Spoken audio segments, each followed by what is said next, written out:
നമസ്കാരം. നമ്മുടെ ഇന്നത്തെ സെഷൻ നമ്മൾ സ്ഥിരം ചെയ്യുന്ന റാങ്ക് ബൂസ്റ്റർ സെഷൻ ആണ്. ഇവിടെ നമ്മൾ എലിമിനേഷൻ ടെക്നിക്സിന്റെ പരിശീലനമാണ് ഉദ്ദേശിക്കുന്നത്. നിങ്ങൾ ഇപ്പോൾ ഒരു ബിഗിനർ PSC പഠിച്ചു തുടങ്ങുന്ന ഒരു വ്യക്തിയാണെങ്കിലും വർഷങ്ങളായി പഠിച്ചു തുടങ്ങിയ ഒരു വ്യക്തിയാണെങ്കിലും ഞാൻ ഈ പറയുന്ന കാര്യങ്ങൾ ഒരു ഓപ്പൺ മൈൻഡോട് കൂടി സ്വീകരിക്കാം. ബിക്കോസ് ഞാൻ കൊണ്ടുവന്നിട്ടുള്ളത് സിവിൽ സർവീസസിന്റെ ചോദ്യപേപ്പറാണ്. Yes, okay. ഞാൻ ഒരു വലിയൊരു കമന്റ് കണ്ടു, ഞാൻ പിന്നെ വായിച്ചു നോക്കാം.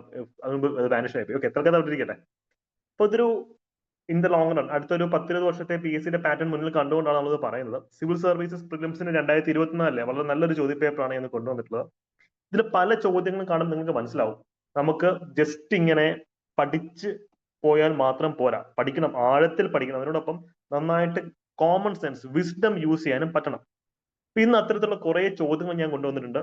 നിങ്ങൾ ഏത് പരീക്ഷയ്ക്ക് പഠിക്കുകയാണെങ്കിൽ ഈ രീതിയിൽ തലച്ചോറ് ട്യൂൺ ചെയ്ത് കഴിഞ്ഞാൽ നിങ്ങൾക്ക് PSC എക്സാംസ് ഈസി ആയിരിക്കും. കാരണം വെയിലത്ത് എന്താ പറയുക, തീയിൽ കുരുത്താൽ വെയിലത്തെ വാടൽ എന്ന് പറയുന്ന പോലെ നമുക്ക് UPSC ചോദ്യപേപ്പറുകൾ വെച്ച് തന്നെ പരിശീലിക്കാം. ഈ പാറ്റേണിലേക്കാണ് PSC ഇപ്പൊ മാറിയിരിക്കുന്നത്. ഓക്കെ, അപ്പം ഫസ്റ്റ് ഒരു ചോദ്യം ഈ ഒരു ചോദ്യം നമുക്ക് നോക്കാം. Which of the following is the exhaust pipe emission from fuel cell of electric vehicles? ഈ ചോദ്യം കണ്ടപ്പം നിങ്ങൾക്ക് അറിയാത്ത കുറേ കാര്യങ്ങളുണ്ട്. വിട്ടുകളാ, നിങ്ങൾക്ക് അറിയാവുന്ന കാര്യങ്ങൾ മാത്രം നോക്കിയേ. യെസ്, അഖിലും ദിലിനെയൊക്കെ ഉത്തരം പറഞ്ഞു. ലോഹിത് വെരി ഗുഡ് ആൻസർ പറഞ്ഞു. റീമ വെരി ഗുഡ്, അടിപൊളി. പക്ഷേ നമ്മുടെ ക്ലാസ്സിൽ ബിഗിനേഴ്സ് കുറച്ച് പേരുണ്ട്, നമുക്ക് അവർക്ക് വേണ്ടി ഒന്ന് പറയാം. Yes, Anila very good answer. Gokul very good. Okay, അപ്പോ ഇതിനകത്ത് ഇലക്ട്രിക് വെഹിക്കിൾ എന്താണെന്ന് അറിയാം അല്ലെ? വൈദ്യുതി കൊണ്ട് പ്രവർത്തിക്കുന്ന ഇലക്ട്രിക് വെഹിക്കിൾ. അതിന്റെ എക്സോസ്റ്റ് പൈപ്പ്, നമ്മുടെ എല്ലാ വണ്ടികളുടെയും ബാക്കിൽ എക്സോസ്റ്റ് പൈപ്പ് ഉണ്ട്. പുകയാണ് അതിൽ നിന്ന് പോകുന്നത്. ഇലക്ട്രിക് വെഹിക്കിൾസിൽ നിന്ന് പുക പോവാറുണ്ടോ പിള്ളേരെ? ഇല്ല. അപ്പൊ ഇലക്ട്രിക് വെഹിക്കിൾസിന്റെ എക്സോസ്റ്റ് പൈപ്പിൽ നിന്ന് ഇതിൽ നിന്ന് എന്താണ് പോവാൻ സാധ്യത എന്നാണ് ചോദിക്കുന്നത്. ഒരു പൊടിക്കും കൂടെ നോളജ് ഉള്ള ആൾക്കാർക്ക് ഫ്യൂവൽ സെൽ എന്താണെന്ന് അറിയായിരിക്കും അല്ലെ? ഹൈഡ്രജനും ഓക്സിജനും ഒക്കെ വെച്ച് വർക്ക് ചെയ്യുന്ന സെല്ലാണ് ഫ്യൂവൽ സെൽ. പക്ഷെ അത് അവിടെ ഇരിക്കട്ടെ. ഇലക്ട്രിക് വെഹിക്കിളിന്റെ എക്സോസ്റ്റ് പൈപ്പിന് എന്ത് പോകുന്ന ചോദ്യം. അത്രയും നിങ്ങളുടെ മനസ്സിലുണ്ടല്ലോ. ഈ ഹൈഡ്രജൻ പെറോക്സൈഡ് നിങ്ങൾ ജീവിതത്തിൽ കണ്ടിട്ടുണ്ടോ? മുറിവൊക്കെ വരുമ്പോഴേ നമ്മൾ അതിനകത്ത് ഹൈഡ്രജൻ പെറോക്സൈഡ് ഒഴിക്കും. അപ്പൊ ഇങ്ങനെ പതങ്ങി ഇങ്ങനെ പൊങ്ങും. ഇപ്പം പണ്ട് ഞങ്ങളൊക്കെ അത്യാവശ്യം വികൃതിയായതുകൊണ്ട് എപ്പോഴും ശരീരത്തിൽ പരുക്ക, മുറിയും. അപ്പൊ വീട്ടില് ഹൈഡ്രജൻ പെറോക്സൈഡ് ഒരു ബോട്ടിൽ വാങ്ങിച്ചു വെക്കും. ഹോസ്പിറ്റലിൽ പോകുന്ന ആൾക്കാർക്ക് അറിയാം. അപ്പൊ ഹൈഡ്രജൻ പെറോക്സൈഡ് ഒരു മെഡിക്കൽ സംഭവമാണ്. അത്യാവശ്യം ഉണ്ടാക്കാൻ വില വരുന്ന ഒരു മെഡിക്കൽ പർപ്പസുള്ള, ഇൻഡസ്ട്രിയൽ പർപ്പസുള്ള ദ്രാവകമാണ് ഹൈഡ്രജൻ പെറോക്സൈഡ്. നിങ്ങൾ എല്ലാവരും ജീവിതത്തിൽ എപ്പോഴെങ്കിലും ഹൈഡ്രജൻ പെറോക്സൈഡ് യൂസ് ചെയ്തിട്ടുണ്ട്? പോട്ടെ, H2O2. Lohit very good. ഈ ഓക്സിജൻ വരുമോ? ഓക്സിജൻ എന്ന് പറഞ്ഞാൽ കത്തുന്ന സാധനമാണ്. അപ്പൊ ഒരു വണ്ടിയുടെ എക്സോസ്റ്റ് പൈപ്പിലുള്ള ഓക്സിജൻ വന്നു കഴിഞ്ഞാൽ ആ വണ്ടിയിൽ പോകുന്ന ആൾക്കാരുടെ അവസ്ഥ എന്താ പറയുക? കത്തിപ്പോവില്ലേ? അവർക്ക് ജീവിച്ചിരിക്കാൻ പറ്റുമോ? ഇപ്പൊ ഏതെങ്കിലും വണ്ടിയുടെ എക്സോസ്റ്റ് പൈപ്പിൽ നിന്ന് ഓക്സിജൻ വരുമോ? ആണെങ്കിൽ രസമാണല്ലോ. അപ്പൊ ഇതിന്റെ ഓക്സിജൻ എന്തായാലും വരത്തില്ല അല്ലെ? റോക്കറ്റ് ആവും. എക്സാക്ട് റോക്കറ്റ് പോലെ ആവും എന്ന് റീമ പറയുന്നുണ്ട്. ഇപ്പൊ ഹൈഡ്രജൻ പെറോക്സൈഡിന് വരത്തില്ല. ഇലക്ട്രിക് വെഹിക്കിൾ ആയതുകൊണ്ട് തന്നെ പൊല്യൂഷൻ ഉണ്ടായിരിക്കും. എന്റെ ചോദ്യം, പൊല്യൂഷൻ ഉണ്ടായിരിക്കുമോ? ഇലക്ട്രിക് വെഹിക്കിൾ ആയതുകൊണ്ട് തന്നെ പൊല്യൂഷൻ എന്നൊരു സാധനം ഉണ്ടായിരിക്കും അവിടെ? ഇലക്ട്രിക് വെഹിക്കിളിന് ഗുണം തന്നെ അതാ, പൊല്യൂഷൻ ഫ്രീ ആണ് അല്ലെ? യെസ്. അപ്പൊ അങ്ങനെ വരുമ്പോൾ ഇതിനകത്ത് ഏതായിരിക്കും ആൻസർ ആവാൻ സാധ്യത? ഇനി ഉത്തരം എന്ന് പറയാമോ? ഹൈഡ്രോണിയം നിങ്ങൾ കേട്ടിട്ട് പോലും ഇല്ല. ഹൈഡ്രോണിയം ആണോ വാട്ടർ വേപ്പർ ആണോ നിങ്ങളുടെ അഭിപ്രായത്തിൽ പൊല്യൂഷൻ ഇല്ലാത്തൊരു സാധനം? ഹാംലെസ് വാട്ടർ വേപ്പർ അല്ലേ? പക്ഷേ നമ്മൾ അത്യാവശ്യം പഠിച്ചു കഴിഞ്ഞാൽ, ഇപ്പൊ ബിഗിനേഴ്സ് ടെൻഷൻ അടിക്കേണ്ട, ബേസിക് നോളജ് ഉള്ള ആൾക്കാർക്ക് അറിയാം. ഫ്യൂവൽ സെൽ എന്ന് വെച്ച് കഴിഞ്ഞാൽ ഹൈഡ്രജനും ഓക്സിജനും ഉപയോഗിക്കുന്ന സാധനം. ഹൈഡ്രജൻ ആണ് അതിന്റെ ഫ്യൂവൽ, ഓക്സിജൻ ഓക്സിഡൈസർ. അപ്പൊ ഇത് കൂടി ചേരുമ്പോൾ H2O, ഈ പറഞ്ഞ പോലെ വാട്ടർ വേപ്പർ ഉണ്ടാവുന്ന കാര്യം എല്ലാവർക്കും അറിയാവുന്ന ഒരു കാര്യമാണ്. അപ്പൊ ആ ഒരു ഡേറ്റ് ഇല്ലെങ്കിൽ പോലും നമുക്ക് വേണമെന്ന് വെച്ചിട്ട് ബിഗിനറിന് പോലും അറ്റംപ്റ്റ് ചെയ്യാൻ പറ്റുന്ന ഒരു ചോദ്യമാണിത്, ബേസ്ഡ് ഓൺ കോമൺ സെൻസ്. ഇതിന്റെ ഒരു ലോജിക് എല്ലാവരും ക്ലിയർ ആകും. ആർക്കെങ്കിലും എന്തെങ്കിലും ആർഗ്യുമെന്റോ അല്ലെങ്കിൽ ആർക്കെങ്കിലും എന്തെങ്കിലും ഡൗട്ടോ ഈ കാര്യത്തിലുണ്ടോ? ഈ ഒരു ലോജിക് വർക്ക് ആവില്ല എന്നുള്ള തോന്നൽ ആർക്കെങ്കിലും ഉണ്ടോ? ഇപ്പോഴും ഒരു പഴയ പാറ്റേണിലുള്ള ആൾക്കാരുണ്ട്, അവരെ കൺവിൻസ് ചെയ്യാനുള്ള റെസ്പോൺസിബിലിറ്റി എനിക്കുണ്ട്, അതുകൊണ്ട് പറയുന്നതാണ്. ക്ലിയർ ആണോ? എന്തെങ്കിലും ഡൗട്ട് ഉണ്ടെങ്കിൽ ദയവായി ചോദിക്കാം. Okay, right. ബിഗിനേഴ്സ് എന്റെ കൂടെ നിൽക്കുക. ഈ ഒരു ചോദ്യം നമുക്ക് ഒന്നും കൂടെ നോക്കാം. 38 നമ്മൾ കേട്ടിട്ടില്ലാത്തൊരു കീവേഡ് ആണ് അല്ലെ? Pumped storage hydro power. ഇത് എന്താണ് സംഭവം? ഇത് എന്തിനു വേണ്ടിയിട്ട് ഉപയോഗിക്കുന്നതാണ് ചോദ്യം. പമ്പഡ് സ്റ്റോറേജ് ഹൈഡ്രോ പവർ. ഇത് സിവിൽ സർവീസസിന്റെ ചോദ്യമാണ്. അപ്പൊ ഇതിനകത്ത് മലയാളം ക്വസ്റ്റ്യൻസ് ഉണ്ടാവില്ല കേട്ടോ, ഹിന്ദിയാണ് ഉണ്ടാവുക. ഓക്കെ, മാത്രം ഡിഗ്രി ലെവൽ ഇംഗ്ലീഷിൽ തന്നെ പരിശീലിക്കണം. Okay, yes, pumped storage hydro power. Pumped storage hydro power. ഇത് ഈ കൂട്ടത്തിൽ എന്തുമായി ബന്ധപ്പെട്ടാണെന്ന ചോദ്യം. ഇറിഗേഷൻ, കൃഷിസേചനമാണോ, ജലസേചനമാണോ, അതോ ലിഫ്റ്റ് ഇറിഗേഷൻ, ഈ ജലസേചനമാണോ, അതോ എനർജി സ്റ്റോറേജ് ആണോ, വെള്ള സംഭരണിയാണോ, റെയിൻ വാട്ടർ ഹാർവെസ്റ്റിംഗ് ആണോ? പിള്ളേർ ഡൗട്ട് ചോദിച്ചോട്ടെ, ഈ ഹൈഡ്രോ പവർ എന്ന് വെച്ചാൽ എന്താ സാധനം? ഹൈഡ്രോ പവർ അത് എനർജിയുമായി ബന്ധപ്പെട്ടതാണോ? ഈ എനർജിയുമായി ബന്ധപ്പെട്ട ഒരേ ഒരു ഓപ്ഷൻ ഏതാ ഈ കൂട്ടത്തിനകത്ത്? ഒരേ ഒരു option C, exactly C. So ഈ ഒരു ചോദ്യത്തിന് ലോജിക്ക് മനസ്സിലായോ? ഈ ക്വസ്റ്റ്യൻ ഇട്ട ആൾക്കും അറിയാം, ഒരു വർഷം വരുന്ന ഒരു 1 million plus current affair facts ആണ് പത്രങ്ങളിൽ വരുന്നത് for a candidate who is preparing for exams. അപ്പൊ ആ ഒരു 1 million ഫാക്ടുകൾ പഠിച്ച് ഇതിന് ഉത്തരം നിങ്ങൾ കണ്ടെത്തണമെന്ന് ഒരു എക്സാമിനും പ്രതീക്ഷിക്കത്തില്ല. പക്ഷേ ഒരു ബ്യൂറോക്രാറ്റിന് അനലിറ്റിക്കൽ എബിലിറ്റി, ഇപ്പം ഞാൻ പല ക്ലാസ്സുകളും പറഞ്ഞിട്ടുള്ളതാണ്, വാസുകി IAS, ആ മേഡത്തിന്റെ ഒരു അനലിറ്റിക്കൽ എബിലിറ്റി. എന്റെ ബ്രദർ അദ്ദേഹത്തിന്റെ കൂടെ കുറച്ച് നേരം വർക്ക് ചെയ്തിരുന്നു ഓഡിറ്റിംഗ് സമയത്ത്. അപ്പം ഒരു ഫയൽ വായിക്കുമ്പോൾ പെട്ടെന്നാണ് സ്കാൻ ചെയ്ത് വന്നത്. ഒരു മിസ്റ്റേക്സ് കറക്റ്റ് ഒരു സ്ഥലത്ത് കണ്ടെത്തിയ പുള്ളിക്ക് ഉടനെ അത് എടുത്ത് കാണിക്കും, ഇത് മിസ്റ്റേക്ക് ആണ്, ഇവിടെ ഇങ്ങനെ ഒരു എറർ ഉണ്ടല്ലോ എന്നുള്ളത്.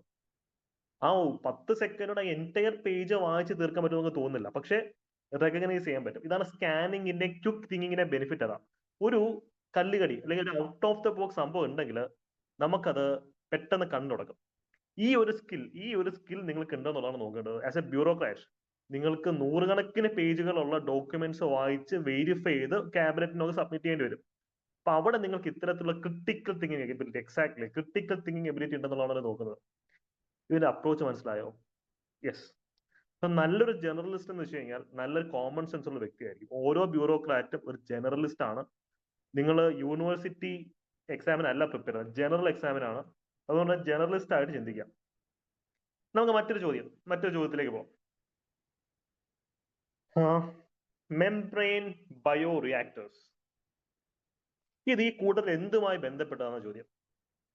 ഈ ബയോ റിയാക്ടർ എന്ന് പറയുന്ന സംഭവം അത് സാധാരണഗതിയിൽ നമ്മൾ എന്തിന്റെ പേരിലാണ് കേൾക്കുന്നത്? Bio reactors. ഇത് കുറച്ച് കട്ടി ചോദ്യമാണ്, അറിയാത്തവർക്ക് സ്കിപ്പ് ചെയ്യാൻ കുഴപ്പമില്ല. പക്ഷെ ഞാൻ ഇതാണ് കിട്ടി, ഞാൻ അറ്റൻഡ് ചെയ്യും. ഇത് അറ്റൻഡ് ചെയ്യാൻ ഗട്ട്സ് ഉള്ള ആൾക്കാർ ഇതിന് ആൻസർ എന്ത് പറയും? Okay, yes, Paru, very good. Anila, very good. ഇടയിൽ ചില ആൾക്കാർ റൈറ്റ് ആൻസർ പറയുന്നത് തെറ്റിപ്പോയി. Parvathi, good good. Yes. So Anila, Paru, Parvathi, നിങ്ങൾ എങ്ങനെയാണ് ആ ഉത്തരത്തിലേക്ക് എത്തിയത്? എന്തായിരുന്നു ലോജിക്ക്? ഒന്ന് ഷെയർ ചെയ്യാവോ? ബയോ റിയാക്ടറും ഈ ആൻസറുമായിട്ട് ലിങ്ക് ചെയ്ത ഫാക്ടർ എന്തായിരുന്നു? എനിക്ക് കുറെ പേര് കറക്റ്റ് ആൻസർ പറഞ്ഞിരുന്നു, എനിക്ക് പെട്ടെന്ന് പേര് കിട്ടില്ല. Yes, very good Anila. Yes, Google, very good. Etymological approach അതാണ് നമുക്ക് വേണ്ടത്. ബയോ എന്ന് പറയുന്നുണ്ട് അല്ലെ? ബയോ എന്ന് പറയുമ്പോൾ അത് റീപ്രൊഡക്ഷനുമായി ബന്ധപ്പെട്ടതാവാം, ഡ്രഗ് ഡെലിവറിയുമായി ബന്ധപ്പെട്ടതാവാം, വാക്സിനുമായി ബന്ധപ്പെട്ടതാവാം, വേസ്റ്റ് വാട്ടറുമായി ബന്ധപ്പെട്ടതാവാം. റിയാക്ടർ എന്ന് പറയുമ്പോൾ അല്ലെ, ബയോളജിക്കലി റിയാക്ട് ചെയ്യുന്ന ഒരു സംഭവം എന്ന് പറയുമ്പോൾ പൊതുവെ നമ്മൾ ഇത് വേസ്റ്റ് ട്രീറ്റ്മെന്റ് ടെക്നോളജിയുമായിട്ട് ബന്ധപ്പെടുത്തിയാണ് പറയാറുള്ളത്. ഇത് ഞാൻ എല്ലാവരെയും തുടക്കത്തിൽ ഇത്തരം ചോദ്യങ്ങൾ നമുക്ക് കിട്ടത്തില്ല. Yes, exactly.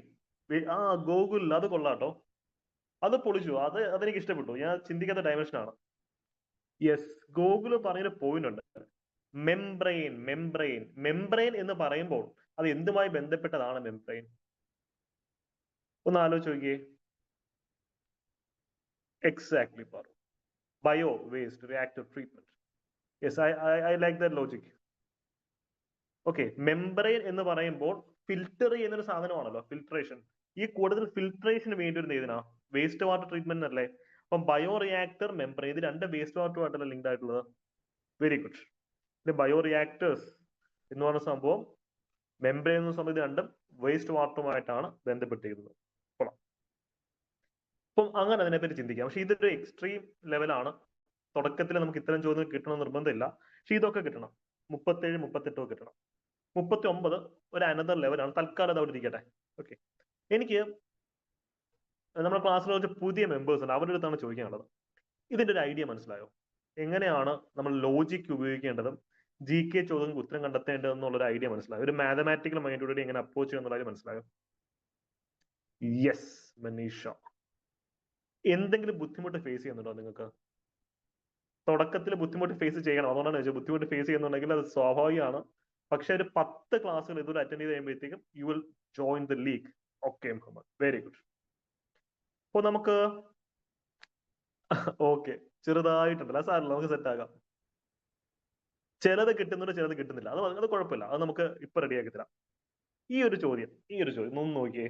Indian economy, collateral, borrowing and lending obligation, ഇത് എന്തുമായി ബന്ധപ്പെട്ടാന്ന് ചോദിച്ചത്. കൊളാട്രൽ മീൻസ് ഈട് വെക്കുന്നത്. നമ്മൾ ഈട് വെച്ചിട്ടല്ലേ കടം എടുക്കുന്നത്.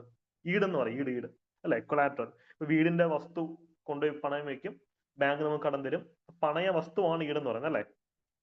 ബോറോയിങ് കടം കൊടുപ്പ്, സോറി കടം വാങ്ങൽ, ലെൻഡിങ് കടം കൊടുപ്പ്, ഇത് എന്തുമായി ബന്ധപ്പെട്ടതാണെന്നാണ് ചോദ്യം. എന്തുമായി ബന്ധപ്പെട്ടതാണെന്നാണ് ചോദ്യം. ഇത് നമുക്ക് ബേസിക് ഡേറ്റ ഇല്ലെങ്കിൽ ഉത്തരത്തിലേക്ക് എത്താൻ പറ്റത്തില്ല. പക്ഷെ ഓരോ ഓപ്ഷൻ നമുക്ക് എലിമിനേറ്റ് ചെയ്യാൻ പറ്റും. ഇതിനകത്ത് എലിമിനേറ്റ് ചെയ്യാൻ പറ്റുന്ന ഓപ്ഷൻ ഏതാ നോക്കിയാൽ മതി. ബാക്കി ഉത്തരത്തിലേക്ക് എത്തണമെങ്കിൽ നമുക്ക് ബേസിക് മാക്രോ എക്കണോമിക്സ് ടെർമിനോളജീസ് അറിഞ്ഞിരിക്കണം. Yes, very good. Stock market ആണ് എലിമിനേറ്റ് ചെയ്യേണ്ടത്. സ്റ്റോക്ക് മാർക്കറ്റ് ആണ് എലിമിനേറ്റ് ചെയ്യേണ്ടത്. Very good. സ്റ്റോക്ക് മാർക്കറ്റിൽ നമ്മൾ ഈട് വെക്കേണ്ട കാര്യമില്ല. കടം വാങ്ങിക്കോ, കടം ഒക്കെ ലിവറേജസ് ഉണ്ട്, എന്നാലും ജനറലി സ്പീക്കിംഗ് ഈട് വെക്കേണ്ട കാര്യമില്ലല്ലോ. സ്റ്റോക്ക് മാർക്കറ്റ് കാശ് ഉണ്ടെങ്കിൽ നമ്മൾ സ്റ്റോക്ക് മാർക്കറ്റ് സംഭവം എടുക്കില്ലെങ്കിൽ വെക്കും. അപ്പൊ സ്റ്റോക്ക് മാർക്കറ്റ് എലിമിനേറ്റ് ചെയ്യുക. അതിന് ഉത്തരം ഇതിൽ ഏതെങ്കിലും ഒന്നായിരിക്കും വരിക. കാര്യം ഇത് നമുക്ക് ഇതിന്റെ ആൻസർ സി ആണ്. ഇതിനകത്ത് ഫോറക്സ് മാർക്കറ്റിനകത്തും ബോണ്ട് മാർക്കറ്റിലും മണി മാർക്കറ്റിലും നമുക്ക് കടം കൊടുക്കലും വാങ്ങലും കൊളാറ്ററലിന്റെ ഡയമെൻഷൻസ് ഒക്കെ വരുന്നുണ്ട്. ഓക്കെ, പക്ഷെ 1-2 ആൾക്കാർ ഇതിൽ ഉത്തരം സി പറഞ്ഞു. അത് എങ്ങനെയാണ് നിങ്ങൾ സിയിലേക്ക് എത്തിയത്? ഓക്കെ, ലോഹിത് പറയുന്നുണ്ട്. ഓക്കെ, മണി മാർക്കറ്റ്, മണി ഉണ്ടല്ലോ, കടം കൊടുക്കുന്നത് കടം വാങ്ങിക്കുന്നത് മണിയാണല്ലോ. നമ്മുടെ കള്ള സണ്ണിക്കുട്ട കൊമേഴ്സ് ആയിരുന്നു മനീഷ, കൊമേഴ്സ് ആയിരുന്നു, അതുകൊണ്ടാണ് കിട്ടിയത്. Very good. നമുക്ക് മണി മാർക്കറ്റ് ഉണ്ട്, ക്യാപിറ്റൽ മാർക്കറ്റ് ഉണ്ട്. നമ്മുടെ ട്രാൻസാക്ഷൻ ഒരു 12 മാസം, 1 വർഷത്തിന്റെ ഉള്ളിലാണ് നടത്തുന്നതെങ്കിൽ അത് മണി മാർക്കറ്റ് ആണ്. 1 വർഷത്തിൽ കൂടുതലാണെങ്കിൽ ക്യാപിറ്റൽ മാർക്കറ്റ് ആണ്. അത് നിങ്ങൾക്ക് എക്കണോമിക്സിന്റെ ക്ലാസ്സിൽ വളരെ ആഴത്തിൽ ഉള്ള ക്ലാസ്സസ് നിങ്ങൾക്ക് കിട്ടും. ഇതിന്റെ ബേസിക് ഡേറ്റ ഉണ്ടെങ്കിൽ ഉത്തരത്തിലേക്ക് എത്താൻ പറ്റും. പക്ഷെ ലോകത്തിന്റെ ഒരു ലോജിക്ക് എനിക്ക് ഇഷ്ടപ്പെട്ടു. കുറച്ച് ഡേഞ്ചറസ് ആണ്, എന്നാൽ I will support that. Okay, കുറച്ച് ഡേഞ്ചർ നമുക്ക് വേണം. എ ആൻഡ് ബി, ഇതിന്റെ ക്ലാസ് നിങ്ങൾക്ക് വളരെ ഡീറ്റെയിൽഡ് ആയിട്ട് കിട്ടും. ബോണ്ട്സ് എന്ന് വെച്ച് കഴിഞ്ഞാൽ 0 കൂപ്പൺ ഡിസ്കൗണ്ട് ആയിട്ടുള്ള ഡോക്യുമെന്റ് ആണ്. ഫോറക്സ് മാർക്കറ്റ് ഫോറിൻ എക്സ്ചേഞ്ച് മാർക്കറ്റിന്റെ ഷോർട്ട് ഫോം ആണ്. അതിന്റെ ക്ലാസ്സസ് ഒക്കെ നിങ്ങൾക്ക് വളരെ ഡീറ്റെയിൽഡ് ആയിട്ട് കിട്ടും. ഇത് നമുക്ക് അതിന്റെ ലോജിക്ക് മാത്രം നോക്കിപ്പോ. ഓക്കെ, യെസ്, കൊള്ളാം. ഇനി അടുത്തത് അടുത്തത് എക്കണോമിക്സിന് അതൊരു ഇൻട്രസ്റ്റിംഗ് ചോദ്യമാണ്. Total fertility. ഇത് നോളജ് മാറ്റി വെച്ചിട്ട് നിങ്ങൾ ആലോചിക്കണം. പലർക്കും ഇതിന് ഉത്തരം അറിയായിരിക്കും. You might have red about this, പഠിച്ചിട്ടുണ്ടോ, വായിച്ചിട്ടുണ്ടായിരിക്കും. പക്ഷെ എനിക്ക് നിങ്ങൾ കുറച്ച് സമയത്തേക്ക്, ഇത് പ്രാക്ടീസ് ആണല്ലോ, നമ്മൾ ബ്രെയിൻ സ്റ്റോം ചെയ്യാണല്ലോ. ആ ഒരു പീസ് ഓഫ് നോളജ് നിങ്ങളുടെ ഇല്ലായിരുന്നെങ്കിൽ എങ്ങനെ ഉത്തരം കണ്ടെത്താൻ പറ്റുമായിരുന്നു നിങ്ങളൊന്ന് ചിന്തിക്കണം. ടോട്ടൽ ഫെർട്ടിലിറ്റി റേറ്റ് അല്ലെ, ഇതിന്റെ ഡെഫിനിഷൻ എന്താണെന്ന ചോദ്യം. ഫെർട്ടിലിറ്റി എന്ന് വെച്ചാൽ നമുക്കറിയാം, ജനനവുമായി അല്ലെങ്കിൽ മനുഷ്യന്റെ ജനനവുമായി ബന്ധപ്പെട്ടൊരു സംഭവമാണ് ഫെർട്ടിലിറ്റി. ടോട്ടൽ ഫെർട്ടിലിറ്റി, TFR എന്നൊക്കെ പറയും.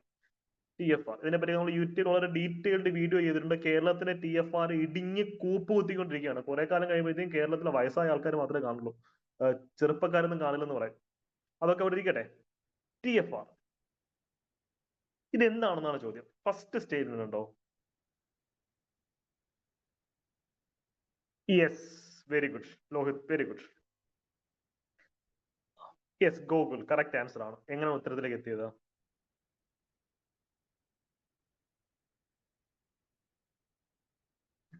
യെസ്, ഇന്ന് ആൺകുട്ടികളാണല്ലോ സ്മാർട്ട്. സാധാരണ ആൻസേഴ്സ് പെട്ടെന്ന് ഷൂട്ട് ചെയ്യുന്ന പെൺകുട്ടികളായിരുന്നു. ജെൻഡർ ഇത് പറയുന്നതല്ല, എന്നാലും ഓക്കെ. ഷഹനാസ്, ഗുഡ് ഗുഡ്, കൊള്ളാം. ഫസ്റ്റ് ഓപ്ഷൻ നോക്കിയേ. Number of children bone per 1000 people in the population of N year. 1000 ആൾക്കാർക്കിടയിൽ ജനിക്കുന്ന കുട്ടികളുടെ എണ്ണം. ഇതെങ്ങനെ പോസിബിൾ ആവുന്നത്? 1000 ആൾക്കാരും ആണുങ്ങളാണെങ്കിൽ അവിടെ എങ്ങനെയാണ് കുട്ടികൾ ജനിക്കുക? അതിന്റെ സാമ്പിൾ സ്പേസ് എങ്ങനെ ചൂസ് ചെയ്യും? See how is it possible? Okay, 1000 സ്ത്രീകൾ എന്ന് പറഞ്ഞാൽ പിന്നെ അത് ബയോളജിക്കലി പോസിബിൾ ആണ്. ഇത് ജസ്റ്റ് 1000 ആൾക്കാരുടെ ഇടയിൽ ജനിക്കുന്നതാണ്. അപ്പൊ ഇതിന്റെ സാമ്പിൾ സ്പേസ് അല്ലെങ്കിൽ അത് എങ്ങനെയാണ് 1000 ആൾക്കാർ ചൂസ് ചെയ്യുക? നമ്മൾ എപ്പോഴും സ്റ്റാറ്റിസ്റ്റിക്കൽ ഡേറ്റ അല്ലെങ്കിൽ ഇത്തരത്തിലുള്ള സംഭവങ്ങൾ കോമൺ സെൻസിന്റെ ബേസിസ് മാത്രമേ ക്രിയേറ്റഡ് ആവുള്ളൂ ഇത്തരത്തിലുള്ള കോൺസെപ്റ്റുകളൊക്കെ, അല്ലെ? അപ്പൊ ഇങ്ങനെ ഒരു ഡെഫിനിഷനകത്ത് നമുക്ക് എങ്ങനെയാണ് ഒരു സാമ്പിൾ സ്പേസ് എടുക്കാൻ പറ്റുന്നത്? മറ്റൊരു ചോദ്യം, ഈ സ്റ്റേറ്റ്മെന്റ് അപ്പൊ ഫസ്റ്റ് സ്റ്റേറ്റ്മെന്റ് തെറ്റാന്നുള്ള ഒരു സംശയമില്ലല്ലോ ആർക്കും? ഓക്കെ, 1000 ആൾക്കാർക്കിടയിലുള്ള ഡെത്ത് റേറ്റ് ഒക്കെ നമുക്ക് പിന്നെ മനസ്സിലാക്കാം. യെസ്, റിയൽമി X2 കറക്റ്റ് ആണ്. അടുത്തതോ, the number of children born to a couple in their lifetime in a given population. ഒരു കപ്പിൾ അവരുടെ ജീവിതകാലത്തിൽ മുഴുവൻ അവർക്ക് ഉണ്ടാവുന്ന ടോട്ടൽ ചിൽഡ്രൻസിന്റെ എണ്ണമാണ് ചോദിച്ചിട്ടുള്ളത്. ടോട്ടൽ ഫെർട്ടിലിറ്റി റേറ്റ് എന്ന് പറയുന്നത്. ഇതെന്താണ് സംഭവം? ഇത് എക്കണോമിയുടെ കാര്യമല്ലേ ചോദിച്ചിട്ടുള്ളത്? ഇവരുടെ വീട്ടിലെ കാര്യമാണോ ചോദിച്ചിട്ടുള്ളത്? Total fertility rate and economy. ഇന്ത്യയുടെ ടോട്ടൽ ഫെർട്ടിലിറ്റി റേറ്റ് എന്ന് വെച്ചാൽ 2 കപ്പിൾസ്, ഏതോ 2 കപ്പിൾസിന്റെ ടോട്ടൽ ചിൽഡ്രൻസിനെ പറ്റിയാണ് പറയുന്നത്. അപ്പൊ ഇതെങ്ങനെ സാമ്പിൾ സ്പേസ് ചൂസ് ചെയ്യും? ഇത് നിങ്ങൾക്ക് വിഷ്വലൈസ് ചെയ്യാൻ പറ്റുന്നുണ്ടോ? എയും ബിയും നമുക്കത് എങ്ങനെയാണ് കണക്കെടുക്കാൻ പറ്റുക? ഇത് കണക്കെടുക്കാൻ പറ്റുന്ന ഒരു ക്വാണ്ടിഫയബിൾ സംഭവമാണോ? സിയോ, birth rate minus death rate. Total ജനിക്കുന്ന ആൾക്കാരുടെ എണ്ണം ഉണ്ട്, മരിക്കുന്ന ആൾക്കാരുടെ എണ്ണം ഉണ്ട്. അത് നമ്മൾ ഡിഫറൻസ് എന്ന് പറയുന്നത്. ഇത് ഗ്രോത്ത് റേറ്റിന്റെ സംഭവം അല്ലേ ഇത്? ഓക്കെ, സി കൺഫ്യൂഷൻ ആണെങ്കിൽ അവിടെ ഇരുന്നോട്ടെ. സി പിന്നെ ലോജിക്കലാ. എയും ബിയും ലോജിക്കൽ അല്ല. ഇതിന് എക്സിസ്റ്റ് ചെയ്യാൻ ഒക്കത്തില്ല ഈ ഒരു കോണ്ടെക്സ്റ്റിനകത്ത്. നമ്മൾ കുറച്ച് ഡീപ്പായിട്ട് പോവാണ്, അതിന്റെ കൂടെ നിൽക്കണേ. അപ്പൊ സി ലോജിക്കൽ ആയ ഒരു സംഭവം എന്ന് മനസ്സിലായി. അത് ഇതാണോ നമുക്ക് അറിയത്തില്ല, പക്ഷെ സി ഇസ് ലോജിക്കൽ. ഡിയോ, the average number of live births a woman would have by the end of a child bearing age.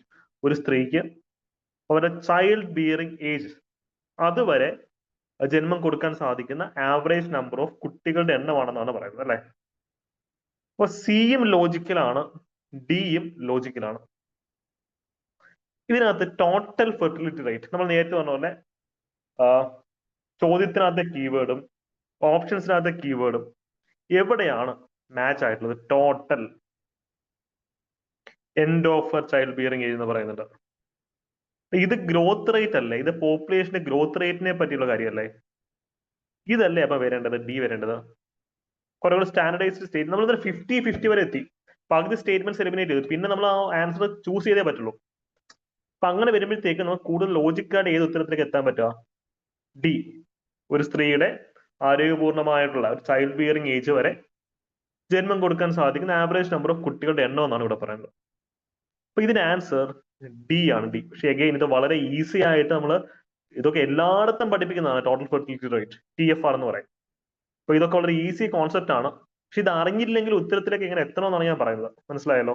ഇതാണ് നമ്മുടെ ബ്രെയിൻ സ്റ്റോമിംഗ് പ്രാക്ടീസ്. നമ്മളൊരു പക്ഷേ ഒരു ക്വസ്റ്റ്യൻസിന് ഭംഗിയുണ്ട്. നമുക്ക് PSC UPSC ക്വസ്റ്റ്യൻസ് തീർന്നു പോകും. അതുകൊണ്ട് ഉള്ള ചോദ്യങ്ങൾ എടുത്തു വെച്ചിട്ട് ഇതിനകത്ത് ഈ ഒരു കണ്ടന്റ് അറിയില്ലായിരുന്നെങ്കിൽ നമ്മൾ എന്ത് ചെയ്തേനെ? What we would have done in that scenario had we don't know the എന്താ GK കോണ്ടെക്സ്റ്റ്. അതാണ് നമ്മൾ ചിന്തിക്കേണ്ടത്. അപ്പൊ ഇതിന്റെ ഒരു അപ്രോച്ച് ക്ലിയർ ആവാത്ത ആൾക്കാരാണ് ചോദിക്കുക. അതൊന്നും ട്യൂൺ ചെയ്ത് ഇതൊക്കെയാണ് നമുക്ക് റാങ്ക് മേക്കിംഗ് നിലവാരത്തിലേക്ക് വരാൻ സാധ്യതയുള്ള കാര്യങ്ങൾ. ആർക്കെങ്കിലും ഡൗട്ട് ഉണ്ടോ ഈ ഒരു ചോദ്യത്തിന്റെ കേസിൽ?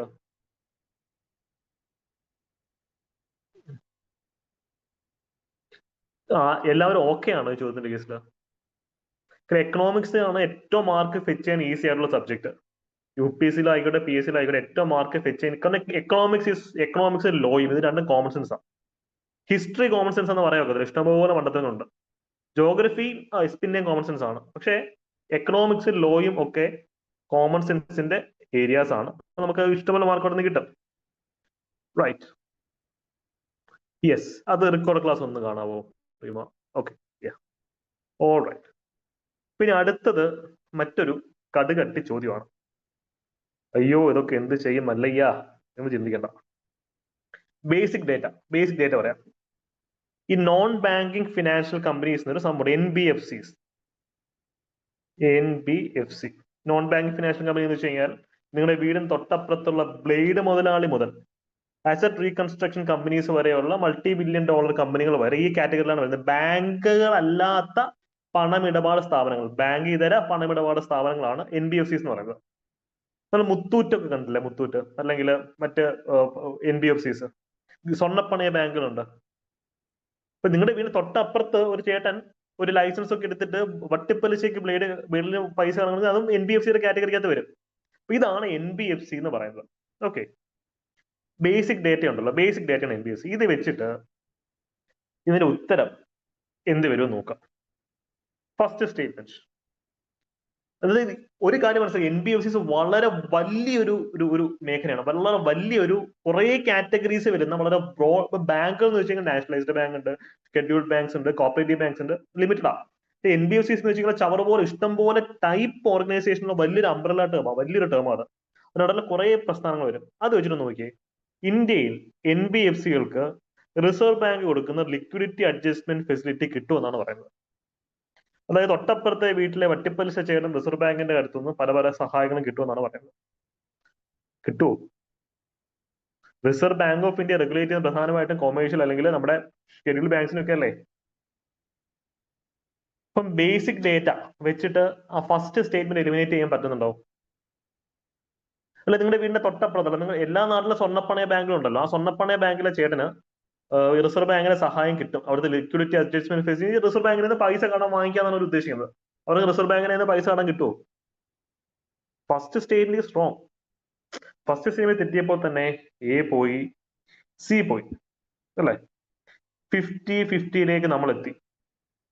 ഇപ്പൊ 3 എന്തായാലും ശരിയായേ പറ്റത്തുള്ളൂ. 3 ഇതിനകത്തുണ്ട്. 3 is absolutely right. Okay, C അതിനകത്തുണ്ട്. ഇനി നിങ്ങൾ എന്ത് ചൂസ് ചെയ്യും?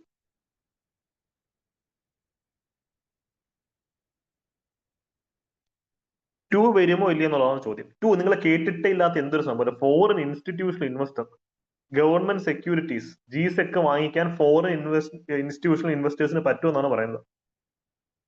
വിദേശത്തുള്ള ഒരാൾക്ക് ഇന്ത്യൻ ഗവൺമെന്റ് പുറത്തിറക്കുന്ന സെക്യൂരിറ്റീസ് വാങ്ങിക്കാൻ പറ്റുമോ? സെക്യൂരിറ്റീസ് എന്തിനാ പുറത്തിറക്കുന്നതെന്ന് ആലോചിച്ചാൽ മതി. ഗവൺമെന്റിന്റെ കയ്യിൽ പൈസ ഇല്ല, ഗവൺമെന്റിന് കാശ് വേണം. അത് ആര് തന്നാലും ഗവൺമെന്റ് കാശ് വാങ്ങിച്ചോളൂ. മനസ്സിലായോ? ഗവൺമെന്റിന്റെ കയ്യിൽ പൈസ ഇല്ല, ഗവൺമെന്റിന്റെ കാശ് വേണം. അപ്പോഴാണ് ഗവൺമെന്റ് സെക്യൂരിറ്റീസ് GSEC പുറത്തിറക്കുന്നത്. അത് ഭയങ്കര സ്ട്രോങ് ആയിട്ടുള്ള ഫിനാൻഷ്യൽ ഇൻസ്ട്രുമെന്റ് ആണ് ഗവൺമെന്റ് സെക്യൂരിറ്റീസ്. ഒരിക്കലും പൊളിയത്തില്ല. നിങ്ങളിപ്പം ബാങ്കിൽ FD ഇടുന്നതിനേക്കാളും ഇൻട്രസ്റ്റ് റേറ്റ് ഇതിനകത്ത് കിട്ടും, പക്ഷെ ഒരിക്കലും പൊളിയത്തില്ല ഗവൺമെന്റ് സെക്യൂരിറ്റീസ്. അത് സോവറിംഗ് ഇതാണ്, സോവറിംഗ് ആണ് അതിന്റെ ബാക്ക് ബോൺ എന്ന് പറയുന്നത്. അത്ര സ്ട്രോങ് ആണ്. പക്ഷെ ഗവൺമെന്റ് കാശില്ലാത്തതുകൊണ്ടാണ് സെക്യൂരിറ്റീസ് ഇറക്കുന്നത്. പിന്നീട് ഒരു വർഷത്തേക്ക് ഇറക്കും, അല്ലെങ്കിൽ 90 ദിവസത്തെ ഉണ്ട്. അപ്പൊ ഇത് ഒരിക്കലും പൊളിയത്തില്ല. ഗവൺമെന്റിന് ആര് കാശ് കൊടുത്താലും ഗവൺമെന്റ് വാങ്ങിച്ചോളും. നിങ്ങൾ മനസ്സിലാക്കുക. നിങ്ങൾക്ക് ഗവൺമെന്റ് സെക്യൂരിറ്റീസ് വാങ്ങിക്കണോ? വാങ്ങിക്കാം. ബാങ്കുകൾക്ക് വാങ്ങിക്കാം, ആർക്ക് വാങ്ങിക്കാം. അപ്പൊ ഇതാണ് നമ്മുടെ കോൺസെപ്റ്റ്. അങ്ങനൊന്നും പറ്റില്ല, അങ്ങനൊന്നും ഒരിക്കലും പറ്റില്ല. ഗവൺമെന്റിനെ ചൂഷണം ചെയ്യാൻ റീം ഒരു ലോജിക്കൽ ഡൗട്ട് ചോദിച്ചു. ഫോറിൻ ഇൻസ്റ്റിറ്റ്യൂഷണൽ ഇൻവെസ്റ്റേഴ്സിന് ഇത് വാങ്ങിച്ച് ഗവൺമെന്റിനെ ചൂഷണം ചെയ്യാൻ പറ്റില്ല എന്നുള്ളത്. ഒരു സോവറിംഗ് രാഷ്ട്രത്തെ അങ്ങനെ ചൂഷണം ചെയ്യാൻ അവരെ കൊണ്ട് ഒക്കത്തില്ല. മാത്രമല്ല, ഗവൺമെന്റ് പഠിച്ച കള്ളന്മാരാ.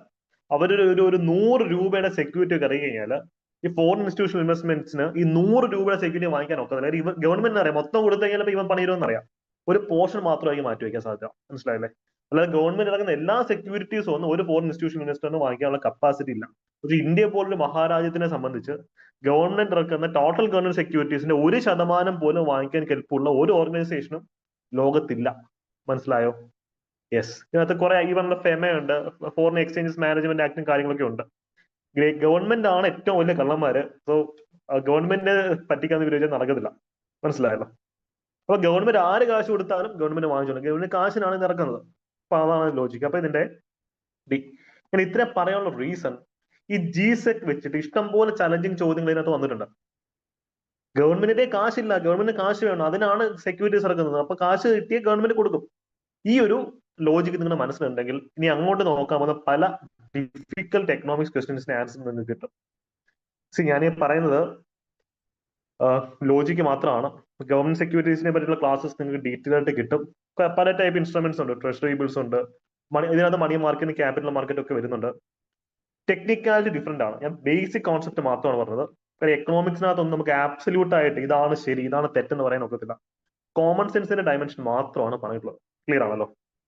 ഇപ്പൊ ചോദിക്കും, അപ്പം തീവ്രവാദികൾ വന്ന് ചോദിച്ചു കഴിഞ്ഞാൽ ഗവൺമെന്റ് സെക്യൂരിറ്റീസ് കൊടുക്കും, ഗവൺമെന്റ് കാശ് വേണമെന്നല്ലേ സാറ് പറഞ്ഞത്? അപ്പം പിന്നെ തീവ്രവാദികൾ വന്ന് ചോദിച്ചാൽ ഗവൺമെന്റ് സെക്യൂരിറ്റി വാങ്ങിക്കും ഇല്ല. എല്ലാ നിയമവശം ഉണ്ടല്ലോ. അപ്പൊ അങ്ങനെയാണ് നിങ്ങൾ ശരി. ഇപ്പൊ ക്രിപ്റ്റോ കറൻസി അല്ലെങ്കിൽ കള്ളപ്പണം അല്ലെങ്കിൽ ബിറ്റ് കോയിൻ കൊണ്ടുപോയി കഴിഞ്ഞാൽ ഗവൺമെന്റ് സെക്യൂരിറ്റീസ് വാങ്ങിക്കാൻ പറ്റുമോ? ഗവൺമെന്റിന് കാശ് വേണമെന്നാണല്ലോ പറഞ്ഞത്. അപ്പൊ എങ്ങനെയാലും ഗവൺമെന്റ് കാശ് വാങ്ങിക്കില്ല. അത് നിയമപരമായിട്ടുള്ള വഴിയിൽ കൂടെ ആർക്കും വാങ്ങിക്കാം. അതാണ് അതിന്റെ ലോജിക്. ക്ലിയർ ആയെന്ന് പ്രതീക്ഷിക്കുന്നു. ഓക്കെ, ഈ ഒരു ചോദ്യം നോക്കിയേ. ഇന്ത്യയിൽ കോർപ്പറേറ്റ് ബോണ്ടുകളിലും ഗവൺമെന്റ് സെക്യൂരിറ്റീസിലും ട്രേഡ് നടത്താൻ ആർക്കാണ് പറ്റാവുന്നത്? ട്രേഡ് മീൻസ് വാങ്ങല് വിൽക്കല്, വാങ്ങല് വിൽക്കല്, അതാണ് ട്രേഡ്. ഈ കൂട്ടത്തില് ആർക്കാണ് കോർപ്പറേറ്റ് ബോണ്ടുകളിലും ഗവൺമെന്റ് സെക്യൂരിറ്റീസിലും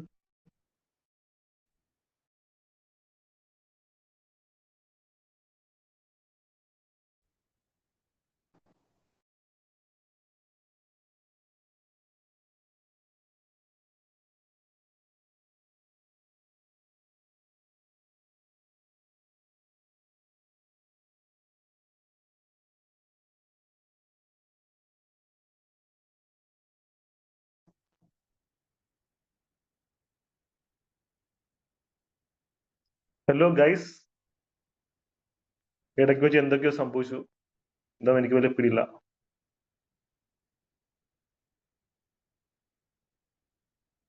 എല്ലാരും ഓക്കെ അല്ലേ? Hello,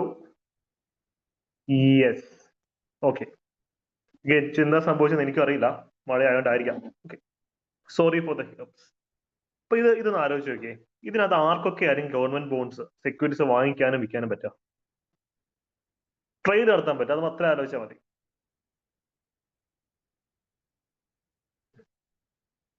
ആർക്കായിരിക്കും? Yes, Gokul, very good.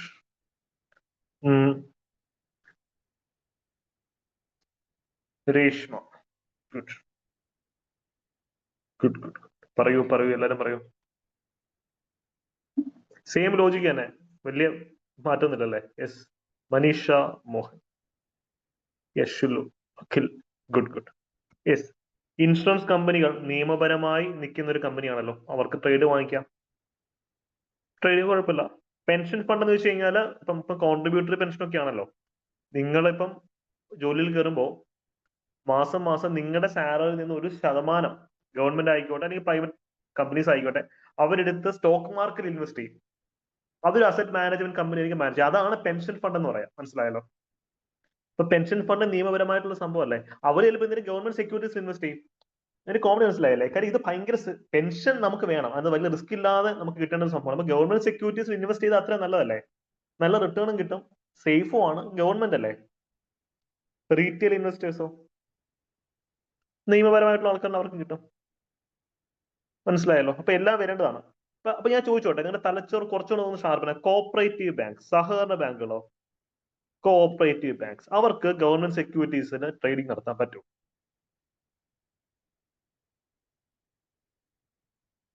അവര് നിയമപരമായിട്ടുള്ള ഒരു ഓർഗനൈസേഷൻ അല്ല. നിങ്ങൾ അതാണ് നമ്മൾ ഭയങ്കര ടെക്നിക്കലായിട്ടല്ല എക്കണോമിക്സ് പഠിക്കേണ്ടത്, കോമൺ സെൻസ് പെർസ്പെക്റ്റീവിലാണ് പഠിക്കേണ്ടത്. അവർക്ക് ഉറപ്പായും പറ്റും, അവർക്ക് പറ്റേണ്ടതാണ് അല്ലെ? Yes, simple as that. പക്ഷെ നിങ്ങൾ മനസ്സിലാക്കുക, നമ്മൾ കോമൺ സെൻസ് എന്ന് പറയുമ്പോൾ അത് ആബ്സല്യൂട്ട് ട്രൂത്ത് അല്ല.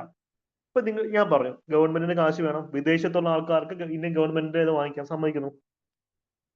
പക്ഷേ പാകിസ്ഥാൻകാർക്ക് അത്ര ഈസി ആയിട്ട് വാങ്ങിക്കാൻ പറ്റുമോ? പാകിസ്ഥാനിലെ ഒരു റീറ്റെയിൽ ഇൻവെസ്റ്ററിനോ അല്ലെങ്കിൽ താലിബാന്റെ റീറ്റെയിൽ ഇൻവെസ്റ്ററിനോ അല്ലെങ്കിൽ ചൈനയുടെ ഒരു റീറ്റെയിൽ ഇൻവെസ്റ്ററിനോ അത്ര ഈസി ആയിട്ട് ഇന്ത്യയിലെ ഗവൺമെന്റ് സെക്യൂരിറ്റീസ് വാങ്ങിക്കാൻ പറ്റുമോ? ഇല്ല. അത് ലോജിക്കലാണ്, അത് കോമൺ സെൻസ് ആണ്. നിങ്ങൾക്ക് അതിന്റെ ഒരു അപ്രോച്ച് മനസ്സിലായല്ലോ? അതാണ് നമ്മൾ അങ്ങനെ ചിന്തിക്കാൻ. ഇതൊന്നും അബ്സല്യൂട്ട് സ്റ്റേറ്റ്മെന്റ് അല്ല, പക്ഷേ ട്രൂ സ്റ്റേറ്റ്മെന്റ്സ് ആണ്. അപ്പൊ നിങ്ങൾ അങ്ങനെ വേണം ചിന്തിക്കാൻ. Okay, yes. ഇതൊക്കെ അഡ്വാൻസ്ഡ് എക്കണോമിക്സ് ആണ്. നമുക്ക് PSCക്ക് ആവശ്യമുണ്ട്. ഇതൊക്കെ ക്ലാസ്സസ് നിങ്ങൾക്ക് കിട്ടും. കറൻസി സ്വാപ്പ് ഒക്കെ ഇപ്പൊ കത്തി നിൽക്കുന്ന സംഭവങ്ങളാണ്. നമുക്ക് അതിനെപ്പറ്റി പിന്നെ വിശാലമായിട്ട് പിന്നെ ഡിസ്കസ് ചെയ്യാം. യെസ്. നമുക്ക് അടുത്തൊരു ചോദ്യം, 46ാമത്തെ ചോദ്യം. 46ാമത്തെ ചോദ്യം.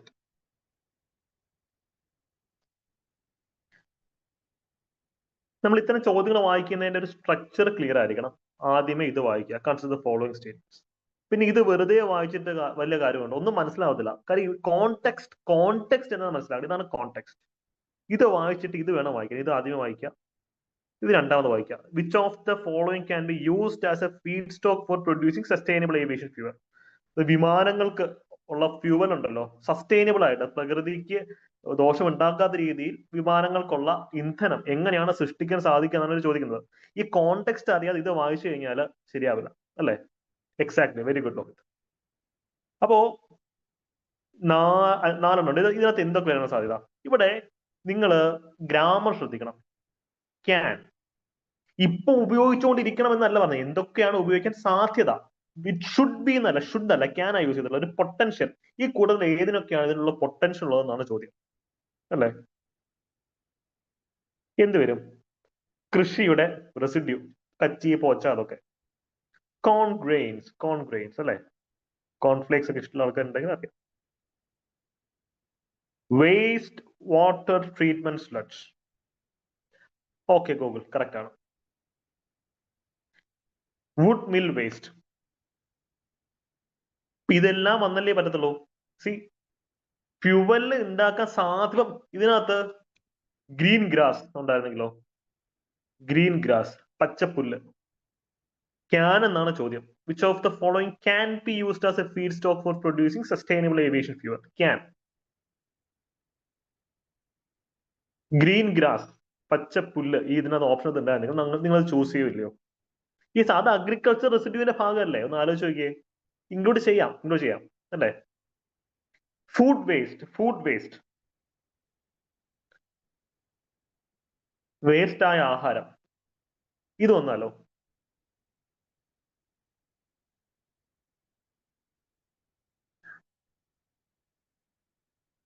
Food waste, yes. അതും വരുന്നതിന് എന്താ പ്രശ്നം? ഇതൊക്കെ ടെംപ്ലേറ്റ് സ്റ്റേറ്റ്മെന്റ്സ് ആണ്, മനസ്സിലാക്കണം. ജനറൽ സ്റ്റേറ്റ്മെന്റ്സ് ആണ്. ഇവിടെ സസ്റ്റൈനബിൾ ഏവിയേഷൻ ഫ്യൂവൽ എന്നുള്ളത് മാറ്റിയിട്ട് sustainable car fuel, car or bike fuel എന്നാക്കിയാലും ഈ ചോദ്യത്തിന്റെ ഉത്തരത്തിൽ ഒരു മാറ്റവും ഇല്ല. ഇത്രയും കാര്യങ്ങൾക്ക് തന്നെ വരും. ഫ്യൂവൽ എന്നുള്ളതാണ്. ഇതിനകത്ത് ഏതൊക്കെയാണ് ഫ്യൂവലിന് വേണ്ടി സൃഷ്ടിക്കാൻ സാധിക്കുക? യെസ്, സസ്റ്റൈനബിൾ ആണോ എന്ന് മാത്രം നോക്കിയാൽ മതി. ഇത് മണ്ണിൽ അലിഞ്ഞ് ചേരുമോ, അല്ലെങ്കിൽ പ്രകൃതിക്ക് ദോഷം ഉണ്ടാക്കുന്നതാണോ എന്നത് മാത്രം നോക്കിയാൽ മതി.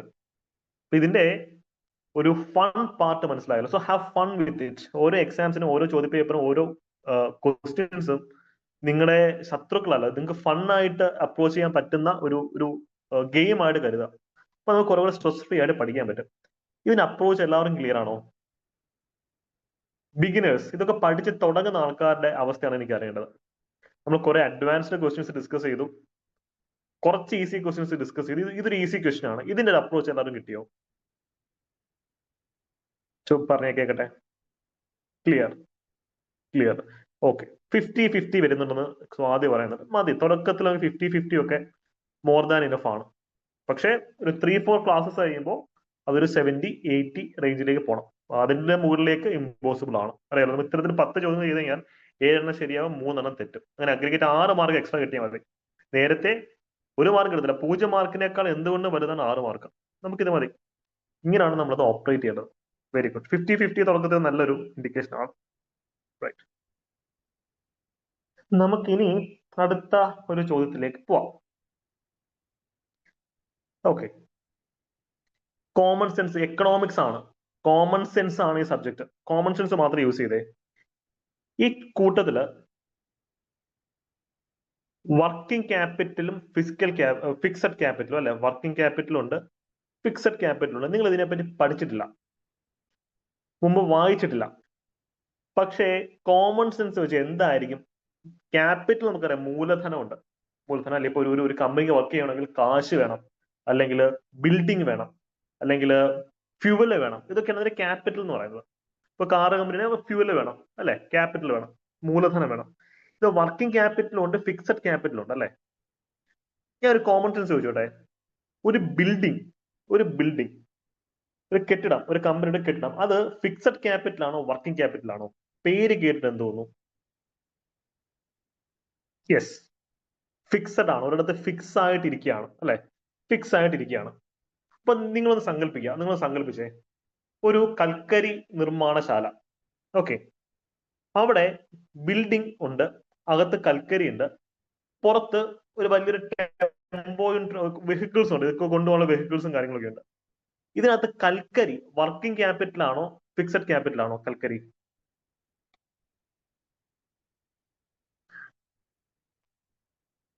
യെസ്, ലോജിക് എല്ലാവരും കിട്ടിയല്ലോ. വർക്കിംഗ് ക്യാപിറ്റൽ തീർന്നു പോകുന്ന സാധനമാണ് വർക്കിംഗ് ക്യാപിറ്റൽ. ഡെയിലി ബേസിസ് നമ്മളിങ്ങനെ വാങ്ങിച്ചുകൊണ്ടിരിക്കുന്നത് വർക്കിംഗ് ക്യാപിറ്റൽ. ഫ്യൂവലൊക്കെ അതിനകത്ത് വരുന്നതാ അല്ലേ? പക്ഷെ ഫിക്സഡ് ക്യാപിറ്റൽ അത് അവിടെ തന്നെ ഉണ്ട്, അത് അവിടെ തന്നെ. അപ്പൊ ചോദിച്ചതേ, ആ കമ്പനിക്കകത്തുള്ള ഒരു കമ്പ്യൂട്ടറും കീബോർഡും ചെയറും ടേബിളും ഒക്കെ ഉണ്ട്, അത് വർക്കിംഗ് ക്യാപിറ്റൽ ആണോ ഫിസിക്കൽ ക്യാപിറ്റൽ ആണോ?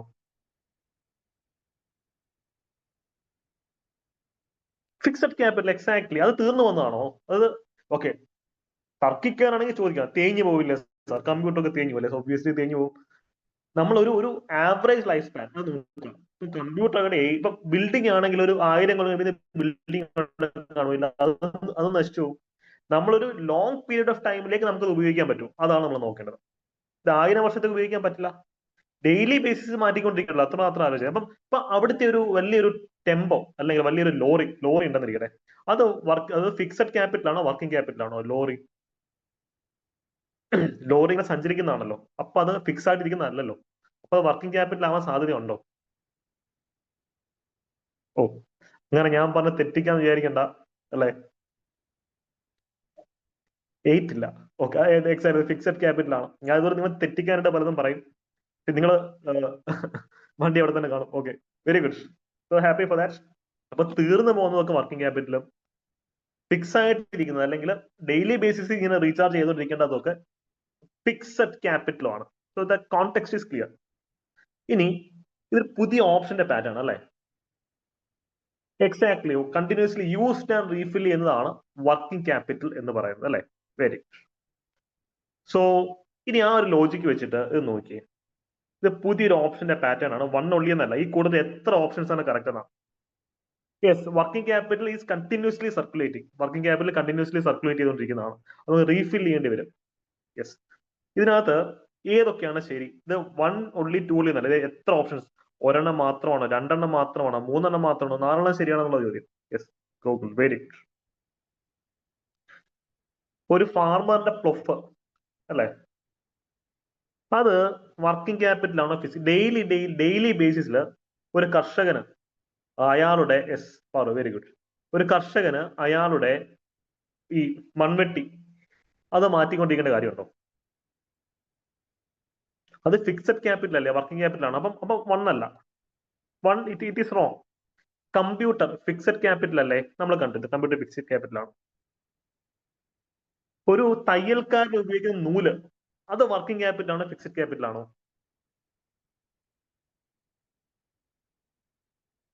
വർക്കിംഗ് ആണ്. നൂല് ഡെയിലി വാങ്ങിച്ചിട്ട് തീർന്നു പോയി, ഇത് സംഭവം തീർന്നു നൂല് അല്ലെ? അപ്പം ഇത് വർക്കിംഗ് ക്യാപിറ്റൽ ആണ്, ഫിക്സഡ് ക്യാപിറ്റൽ അല്ല, അതുകൊണ്ട് അതും തെറ്റ്. പെട്രോൾ അടിച്ചാൽ പിന്നെ പെട്രോൾ പിറ്റേ ദിവസം അടിക്കേണ്ട ആവശ്യമുണ്ടോ?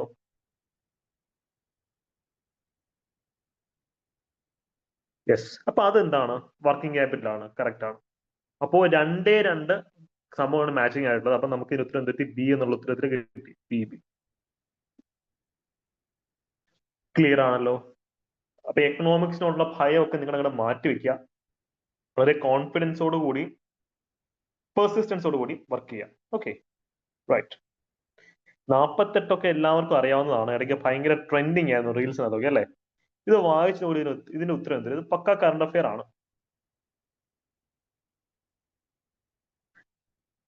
Which of the following words or phrases is most appropriately used to denote an interoperable network of 3D virtual worlds that can be accessed simultaneously by millions of users who can exert property rights over virtual items?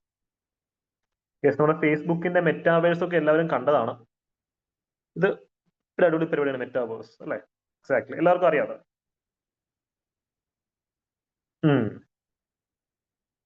സക്കറിന്റെ metaverse, exactly, Zuckerberg. യാ, ഇനി നമ്മൾ രണ്ട് ചോദ്യങ്ങൾ ചെയ്തിട്ട് ഞാൻ നിങ്ങളെ വെറുതെ വിട്ടേക്കാം, അധികം നിർത്തി ബോറടിപ്പിക്കുന്നില്ല. അതൊരു ബ്രെയിൻ സ്റ്റോമിംഗ് സെഷൻ ആണല്ലോ, അധികം എക്സോസ്റ്റ് ആകുന്നില്ല. ഈ ഒരു ചോദ്യം നിങ്ങൾ പഠിച്ചിട്ടില്ല എന്ന് എനിക്കറിയാം.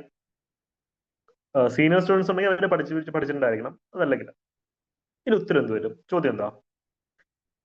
RBI വിദേശ ബാങ്കുകളെ സംബന്ധിച്ച് സൃഷ്ടിച്ചിട്ടുള്ള നിയമങ്ങൾ അല്ലെങ്കിൽ ചട്ടങ്ങൾ, റൂൾസ്, അതുമായി ബന്ധപ്പെട്ട കറക്റ്റ് സ്റ്റേറ്റ്മെന്റ്, ശരിയായിട്ടുള്ള സ്റ്റേറ്റ്മെന്റ് എന്തെന്നാണ് ചോദ്യം. Okay, first statement, there is no minimum capital requirement for wholly owned banking subsidiary in India. അതായത് ഇന്ത്യയിൽ പുതുതായിട്ട് സ്റ്റാർട്ട് ചെയ്യുന്ന ഒരു വിദേശ ബാങ്കിന് മിനിമം ക്യാപിറ്റൽ റിക്വയർമെന്റ് എന്ന് പറയുമല്ലോ, അതായത് മിനിമം ഇത്ര തുക മുടക്കിയിരിക്കണം, അങ്ങനെ ഇല്ലെന്നാണ് അവർ പറയുന്നത്. അതായത് നാളെ അമേരിക്കയിൽ നിന്ന് ഒരു സായിപ്പ് ചേട്ടൻ ഒരു $100 കൊണ്ട് ഇന്ത്യയിൽ വന്നിട്ട് അദ്ദേഹത്തിന് ഇന്ത്യയിൽ ഒരു ഫോറിൻ ബാങ്ക് തുടങ്ങാം എന്നാണ് ഈ സ്റ്റേറ്റ്മെന്റ് പറയുന്നത്. അത് ശരിയാണോ? ഒരു ക്യാപിറ്റൽ റിക്വയർമെന്റ് ഇല്ലെന്നുണ്ടെങ്കിൽ എന്ത് എളുപ്പമായത്? CAR, ക്യാപിറ്റൽ അഡിക്വിറ്റി റേഷ്യോ, അത് ഡിഫറെന്റ് കോൺസെപ്റ്റ് ആണ്, ഇതുമായി റിലേഷൻ ഇല്ല. ഫസ്റ്റ് സ്റ്റേറ്റ്മെന്റ് റോങ് അല്ലേ? നിങ്ങൾ കോമൺ സെൻസ് നിറച്ച് നിങ്ങൾ ഒരു ഇന്ത്യക്കാരന് ഇന്ത്യക്കകത്ത് ഒരു ബാങ്ക് തുടങ്ങണമെങ്കിലേ എത്ര രൂപ ഇൻവെസ്റ്റ് ചെയ്യണം എന്നറിയാം. ഇപ്പൊ എനിക്ക് സ്മാൾ ഫിനാൻസ് ബാങ്ക് ആണെങ്കിൽ പോലും കോടികൾ ഇൻവെസ്റ്റ് ചെയ്യണം, 1 CR 2 CR എന്താണെന്ന് തോന്നുന്നു. ഇന്ത്യക്കാർക്ക് ഇന്ത്യയിൽ തന്നെ ഒരു സ്മാൾ ഫിനാൻസ് ബാങ്ക് സ്റ്റാർട്ട് ചെയ്യാനുള്ള അവസ്ഥ അതാ. അപ്പൊ വിദേശിക്ക് ഇന്ത്യയിൽ വന്നൊരു ബാങ്ക് സ്റ്റാർട്ട് ചെയ്യേണ്ട ഒരു മിനിമം ഇൻവെസ്റ്റ്മെന്റ് ആവശ്യമില്ലേ? ഞാൻ ന്യൂ സ്റ്റുഡൻസിന്റെ അടുത്താണ് ചോദിക്കുന്നത്, നിങ്ങൾക്ക് അതിന്റെ ഒരു കോമഡി മനസ്സിലായോ? 10 പൈസ ഇല്ലാതെ എങ്ങനെ ബാങ്ക് തുടങ്ങുമെന്നാണ് ഇവിടെ പിള്ളേർ ചോദിക്കുന്നത്. 10 പൈസ, എന്റെ 10 പൈസ ഉണ്ട്, അപ്പൊ എനിക്ക് നാളെ പോയി ബാങ്ക് കൊടുക്കാൻ പറ്റും? First statement is wrong. നിങ്ങൾക്ക് ആ ഒരു റോങ് സ്റ്റേറ്റ്മെന്റ് ഐഡന്റിഫൈ ചെയ്യാൻ പറ്റുന്നുണ്ടെന്നാണ് ചോദിക്കുന്നത്. അപ്പൊ എയും പോയി സിയും പോയി. അപ്പൊ ഈ രണ്ടാമത് ചോദ്യം, സെക്കൻഡ് സ്റ്റേറ്റ്മെന്റ് ശരിയാണോ എന്നുള്ളത്. യെസ്, മനസ്സിലായി, very good Manish. Second statement true ആണോ ഫോൾസ് ആണോ? തമ്പുരാൻ അറിയാം, ഇതൊക്കെ പഠിച്ചെങ്കിൽ മാത്രമേ നമുക്ക് ശരിയാക്കാൻ പറ്റുള്ളൂ. ഇത് കറണ്ട് അഫയേഴ്സിന് ഉള്ളതായിരുന്നു, പഴയ കറണ്ട് അഫയർ ആണ്. It's A true statement. പക്ഷെ ഒന്നും അറിയുമ്പോൾ നമ്മൾ 50-50ലേക്ക് എത്തി. അതുകൊണ്ട് തന്നെ ഇതിന് ആൻസർ ബി ആണ്. അതാണ് എല്ലാ ചോദ്യങ്ങൾക്കും നമുക്ക് 100% ഉത്തരത്തിലേക്ക് എത്താൻ ഞാൻ റിയാലിറ്റി ചെക്കാണ് തരുന്നത്. അതൊരു ഒരു എന്താ പറയാ, ഒരു മാസ്മരികമായ ലോകമല്ല നിങ്ങൾക്ക് വാഗ്ദാനം ചെയ്യുന്നത്, പ്രാക്ടിക്കൽ ആയിട്ടുള്ള വേൾഡ് ആണ്. ഇത് ഡ്രീം വേൾഡ് അല്ല. എല്ലാ ചോദ്യങ്ങൾക്കും നമുക്ക് ഉത്തരം കണ്ടെത്താൻ പറ്റില്ല. അങ്ങനെ പിന്നെ പരീക്ഷയ്ക്ക് പ്രസക്തി ഇല്ലല്ലോ. കറക്റ്റ് മാത്രം രക്ഷപ്പെടാന്നുണ്ടെങ്കിൽ there is no point in writing exams, അല്ലേ? അടുത്ത ചോദ്യം 50, corporate social responsibility. Basic concept ഞാൻ പറഞ്ഞുതരാം. ഒരു 1000 കോടിയിൽ കൂടുതലൊക്കെ, യെസ് മനുഷ്യ മറ്റൊരു പ്രസക്തമായ ചോദ്യം ചോദിച്ചിട്ടുണ്ട്. ഈ എക്സാം ഹോൾ നമ്മൾ ഇങ്ങനെ ചിന്തിക്കുന്നത് നമ്മുടെ ടൈം മാനേജ്മെന്റിനെ ബാധിക്കും. ആദ്യമായിട്ടാണ് നിങ്ങൾ ചെയ്യാൻ പോകുന്നതെങ്കിൽ ബാധിക്കും. പക്ഷെ ഇപ്പൊ നിങ്ങൾ കണ്ടില്ലേ, നമ്മുടെ ബാച്ചിൽ സ്ഥിരമായിട്ടുള്ള സ്റ്റുഡൻസ് ചോദ്യം കാണുമ്പോഴത്തേക്ക് ഒരു 5-6 സെക്കൻഡ്സ് നമ്മുടെ ടൈം നോക്കുക, അതിനുള്ളിൽ ആൻസർ പറയുന്നുണ്ട്. പ്രാക്ടീസ് ചെയ്യണം. പ്രാക്ടീസ് മേക്കേഴ്സ് പെർഫെക്റ്റ് എന്ന് പറഞ്ഞാൽ ഒരു ഒരു ഒരു യെസ് ഒരു 50+ ക്വസ്റ്റ്യൻസ് നമ്മൾ ഈ രീതിയിൽ പ്രാക്ടീസ് ചെയ്ത് കഴിഞ്ഞാൽ സ്പീഡ് ഇതിന്റെ ഇരട്ടിയാവും. നമ്മുടെ ലക്ഷ്യം എന്ന് പറയുന്നത് തിങ്കിങ് സ്പീഡ് മാക്സിമം കൂട്ടുക, തിങ്കിങ് ടൈം മാക്സിമം കുറയ്ക്കുക. അത് പ്രാക്ടീസ് റെഡിയാക്കാൻ പറ്റും. തുടക്കത്തിൽ നല്ല സമയം എടുക്കും, ഒരു സംശയം വേണ്ട. പക്ഷെ ഈ ഒരു ബ്രെയിൻ സ്റ്റോമിംഗ് സെഷൻസ് റെഗുലർ ആയിട്ട് അറ്റൻഡ് ചെയ്താൽ മതി, അത് സെറ്റ് ആക്കി എടുക്കാൻ പറ്റും. ഓക്കെ, തുടക്കത്തിലേ ഒന്നും നമുക്ക് അത്ര സ്പീഡ് കിട്ടില്ല, പക്ഷെ അത് സാരമില്ല. ഓക്കെ, ഇപ്പൊ CSR പറ്റി ഞാൻ ചുരുക്കി ഒന്ന് പറഞ്ഞുതരാം. CSR എന്ന് വെച്ചാൽ 1000 കോടിയിലൊക്കെ കൂടുതൽ വരുമാനം, ടേൺ ഓവർ ഉള്ള കമ്പനീസ് എന്ത് ചെയ്യണം, കുറച്ച് പൈസ കോർപ്പറേറ്റ് സോഷ്യൽ റെസ്പോൺസിബിലിറ്റി, സാമൂഹിക സേവനത്തിന് വേണ്ടി മാറ്റിവെക്കണം, അല്ലെ? അതാണ് CSR എന്ന് പറയുന്നത്. Basic concept. ഇതിനെ സംബന്ധിച്ച് ശരിയായിട്ടുള്ള പ്രസ്താവന എന്താ? CSR rules specify that expenditure that benefit the company directly or its employees will not be considered as corporate social responsibility. അതായത് ഇതിനു വേണ്ടി മുടക്കുന്ന പൈസ കമ്പനിക്കോ കമ്പനിയുടെ എംപ്ലോയീസിനോ ഡയറക്റ്റ് ബെനിഫിറ്റ് ഉള്ളതാണെങ്കിൽ അത് CSR ആയിട്ട് കണക്കാക്കില്ലെന്നാ പറയുന്നത്, അല്ലെ? ഇപ്പൊ പണ്ടൊരു മിമിക്രിയിൽ കേട്ട ഡയലോഗാണ്. ഒരു പഞ്ചായത്ത് പ്രസിഡന്റ് വന്നിട്ട് അദ്ദേഹത്തിന്റെ ഇലക്ഷൻ പ്രചരണത്തിന്റെ സമയത്ത് അദ്ദേഹം ചെയ്തിട്ടുള്ള നല്ല കാര്യങ്ങളെ പറ്റി ഇങ്ങനെ പറയാം. അപ്പോ ഒരാൾ ചോദിച്ചു, നിങ്ങൾ എന്താ ചെയ്തത്? ഞാൻ പാവപ്പെട്ട 2 പെൺകുട്ടികളുടെ കല്യാണം നടത്തി. അപ്പം ആളുകൾ, അതാരാ? എന്റെ 2 പെൺമക്കളുടെ കല്യാണം നടത്തിയത്. ഞാൻ പാവപ്പെട്ടവനാണ്, അപ്പൊ എന്റെ 2 പെൺമക്കളുടെ കല്യാണം നടത്തി. പക്ഷെ അത് സാമൂഹ്യ സേവനം എന്ന് പറയാൻ പറ്റുമോ? നോ, അത് അയാളുടെ ഫാമിലി ബെനിഫിഷ്യൽ ആവുന്ന സംഭവം അല്ലേ? അപ്പോ കോർപ്പറേറ്റ് സോഷ്യൽ റെസ്പോൺസിബിലിറ്റി എന്ന് പറയുമ്പോഴത്തേക്കും അവരുടെ കമ്പനിയിലെ എംപ്ലോയീസിനല്ല, ഒരു 1000 രൂപ എക്സ്ട്രാ ബോണസ് കൊടുത്തു കഴിഞ്ഞാൽ അത് കോർപ്പറേറ്റ് സോഷ്യൽ റെസ്പോൺസിബിലിറ്റി ആവും. അത് കമ്പനിക്ക് ഗുണമുള്ള കാര്യമല്ലേ, സമൂഹത്തിന് ഗുണമുള്ള കാര്യമാണ്. അതാണ് corporate social responsibility. So first statement logically correct ആണ്. അല്ലെങ്കിൽ പിന്നെ അവർക്ക് പരസ്യത്തിന് വേണ്ടി കൊടുത്താൽ മതിയല്ലോ. CSR ഫണ്ടിങ് എടുത്തിട്ട് അവർക്ക് പരസ്യം കൊടുത്താൽ മതിയല്ലോ. അപ്പൊ അത് ഫസ്റ്റ് സ്റ്റേറ്റ്മെന്റ് ഈസ് കറക്റ്റ്, അല്ലെ? ഫസ്റ്റ് സ്റ്റേറ്റ്മെന്റ് കറക്റ്റ് ആണ്. Second സ്റ്റേറ്റ്മെന്റോ? CSR rules do not specify minimum spending on CSR activities എന്ന് പറയാം. അതായത് CSRന്റെ അണ്ടറിൽ ഒരു കമ്പനി എന്തെങ്കിലും ചെലവാക്കിയാൽ മതി. ഒരു 1000 കോടി വിറ്റ് വരെയുള്ള കമ്പനി മിനിമം ഇത്ര ശതമാനം ഒന്നുമില്ല, എന്തെങ്കിലുമൊക്കെ ചെലവാക്കിയാൽ മതി, 100 രൂപ ചെലവാക്കിയാലും മതി എന്നാണ് ഈ സ്റ്റേറ്റ്മെന്റ് പറയുന്നത്. ഇത് സത്യമാണോ? ഈ സ്റ്റേറ്റ്മെന്റ് കറക്റ്റ് ആവാൻ പറ്റുമോ? ഇത് കമ്പനീസ് ആക്ടിൽ പറയുന്ന ഒരു കാര്യമാണ്, നിയമപരമായിട്ടുള്ള ബാധ്യതയാണത്. അപ്പം മിനിമം റിക്വയർമെന്റ് ഇല്ലേ ഇത്തരത്തിലുള്ള നിയമം കൊണ്ടുവരുമ്പോഴത്തേക്കും? ഓക്കെ, റിലയൻസ് ഒരു 150 രൂപ അവർ കോർപ്പറേറ്റ് സോഷ്യൽ റെസ്പോൺസിബിലിറ്റി വേണ്ടി മുടക്കിയാൽ മതി എന്നാണ് ഇത് വെച്ച് പറയുന്നത്. There is no specific minimum spending limit.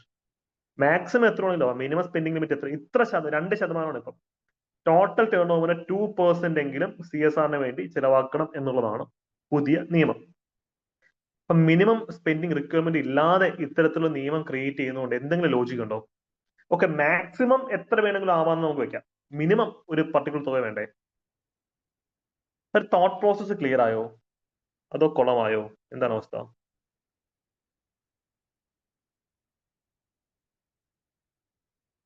Clear. Okay, fine. Right. ഇപ്പം കുറെ ആൾക്കാര് ഇതിന്റെ ആൻസർ എന്ത് വരും? A ആണ് ഇതിന്റെ ആൻസർ. യെസ്, ഞാൻ ഒന്നുകൂടെ എക്സ്പ്ലെയിൻ ചെയ്തുതരാം, ചില ആൾക്ക് കൺഫ്യൂഷൻ ഉണ്ട്.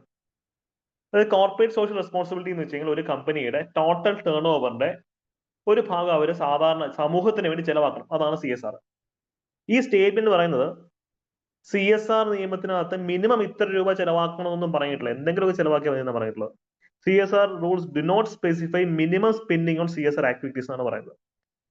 അതായത് ഒരു കമ്പനിക്ക് ഒരു 1 ലക്ഷം കോടി രൂപ വിറ്റ് വരെയുള്ള ഒരു കമ്പനി ആണെങ്കിൽ അവരൊരു 100 രൂപ CSRന് വേണ്ടി മുടക്കിയാലും മതി എന്നാണ് പറയുന്നത്. ഇതിന് എന്തെങ്കിലും ലോജിക് ഉണ്ടോ? ഒരു മിനിമം റിക്വയർമെന്റ് കാണത്തില്ലേ?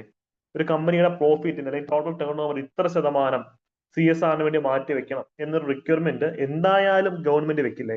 അല്ലെങ്കിൽ ഇങ്ങനെ ഒരു സിസ്റ്റം കൊണ്ടുവന്നതിന് അർത്ഥം എന്താ? ഇപ്പം ക്ലിയർ ആയോ? ആർക്കെങ്കിലും സംശയമുണ്ടോ ഈ ഒരു ചോദ്യത്തിന്റെ അപ്രോച്ചിനകത്ത്? CSR ഒക്കെ നമ്മുടെ സെക്രട്ടേറിയറ്റ് അസിസ്റ്റന്റ് സിലബസിനകത്ത് ഉള്ളതാണ്. ഇനി അങ്ങോട്ട് യെസ് എക്സാക്ട്ലി, ഞാൻ പറഞ്ഞു കൊടുത്ത ഡ്രീം എന്ന് പറഞ്ഞു. നമുക്ക് ഇനി ഇത് അങ്ങോട്ട് എല്ലാ PSC പരീക്ഷകൾക്ക് വരാൻ പോകുന്ന ടോപ്പിക്കാണ്. നമ്മളൊരു മുന്നേ എറിഞ്ഞു എന്നേ ഉള്ളൂ.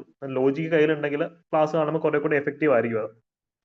ഇത്രയാണ് സുഹൃത്തുക്കളെ എനിക്ക് ഇന്നത്തെ ക്ലാസ്സിൽ നിങ്ങളോട് പങ്കുവെക്കാനുള്ളത്. എനി അതർ ഡൗട്ട്സ്, മറ്റേ സംശയമോ കാര്യങ്ങളുണ്ടോ? തൽക്കാലം റെക്കോർഡിംഗ് ഓഫ് ചെയ്യാം.